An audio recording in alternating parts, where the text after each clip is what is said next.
Hi, I'm Christine with Kimbap TV, and this week I want to introduce you to one of my mentors. Mentors are so important no matter what career field you're in. They help to encourage you, and they also help to sharpen your skills. Every time I see my mentor, Denise Nakano, I walk away feeling a little bit smarter and a lot more confident in myself. We recently caught up at the Asian American Journalists Association convention in Houston, and she let me film our conversation so that I can use parts of it to help you. Here are 5 tips that I got from Denise. Tip 1 is to stop comparing yourself to others. I think you have to just do what makes you happy and move in that direction, wherever it takes you. One term that I think I've learned a long time ago that I carry with me is fake it till you make it, because sometimes that's what you have to do. I mean, you just try your best. Tip 2 is to be open to changes. This business that, is television news or being on air or working through social media, all those things are so fragile, I feel like, and ever-changing and in constant flux, so kind of have to just move with it, and sometimes that impacts your life, and you have to be able to just roll with it.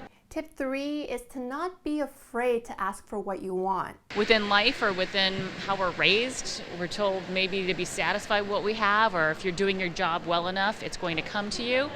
But I think in the very end, you learn to discover, and I wish I had learned this earlier, is you need to ask for it. And the worst thing that could happen is someone says no.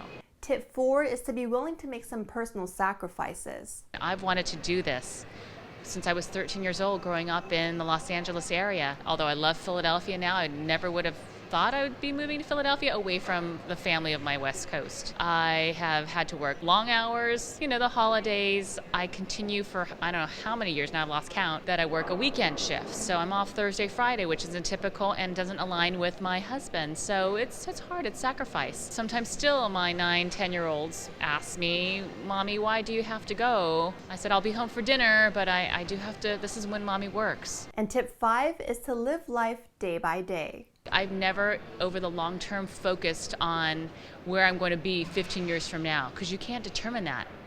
Sometimes you can't predict. So what I do is I just live day to day, do some thinking about planning for the future, but knowing that sometimes that's out of your hands and out of your control. So what I do is just, what can I do now? What can I do this week in the immediate future to make sure that I'm happy, that I'm doing what I want to do? Am I still passionate about this? What can I do? If I'm not, how can I change that? And not worry too much. So I hope these tips help. You can follow Denise on social media and watch her reports on NBC 10 in Philadelphia. I hope you'll follow me too, and let me know if you have any media coaching related topics you want me to consider for future videos. Have a great day, and I'll talk to you again soon. Bye.